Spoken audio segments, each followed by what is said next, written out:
জানেন হিন্দু বিয়েতে কেন 7 পাকে ঘোরা হয়? জানুন তবে। বিয়ে মানে দুটো মনের মিলন, দুটো পরিবারের মিলন। বিয়েতে অনেক নিয়ম কানুন মানা হয়, এক এক ধর্মের এক এক নিয়ম। হিন্দু মতে বিয়ে মানে শুভ দৃষ্টি, 7 পাকে ঘোরা, খই পোড়ানো, সিঁদুর দান। তবে এই সমস্ত রীতি কিন্তু শুধুই ধর্মীয় কারণে নয়, এর পেছনে আরো অনেক কারণ রয়েছে।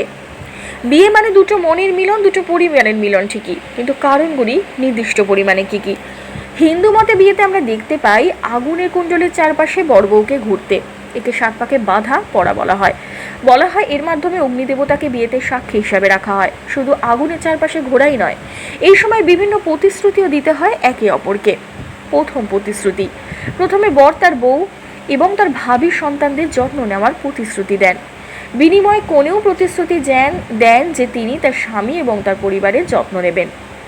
দ্বিতীয় প্রতিশ্রুতি, এবার বর প্রতিশ্রুতি দেন যে তিনি তার স্ত্রীকে সব রকম পরিস্থিতি থেকে রক্ষা করবেন। বিনিময়ে কনেও প্রতিশ্রুতি দেন যে তিনি স্বামীর সব রকম যন্ত্রণায় পাশে থাকবেন। তৃতীয় প্রতিশ্রুতি, এবার বর প্রতিশ্রুতি দেন যে তিনি তার পরিবারের জন্য রোজগার করবেন এবং তাদের দেখভাল করবেন। একই প্রতিশ্রুতি এবার কনেও করেন। চতুর্থ প্রতিশ্রুতি, স্ত্রীর কাছে তার পরিবারের সমস্ত দায়িত্ব তুলে দেওয়া হয় এবং একই সঙ্গে স্ত্রীর সমস্ত মতামতকে গুরুত্ব দেওয়ার প্রতিশ্রুতি দেন বর। স্ত্রী তার সমস্ত দায়িত্ব ঠিকভাবে পালন করার প্রতিশ্রুতি দিয়ে দেন। পঞ্চম প্রতিশ্রুতি, যে কোনো গুরুত্বপূর্ণ বিষয় স্ত্রীর সঙ্গে আলোচনা করার প্রতিশ্রুতি দেন বর। স্বামীকে সমর্থন করার প্রতিশ্রুতি দেন স্ত্রী।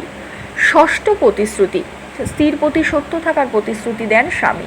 স্ত্রীও স্বামীর প্রতি সত্য থাকার প্রতিশ্রুতি দেন।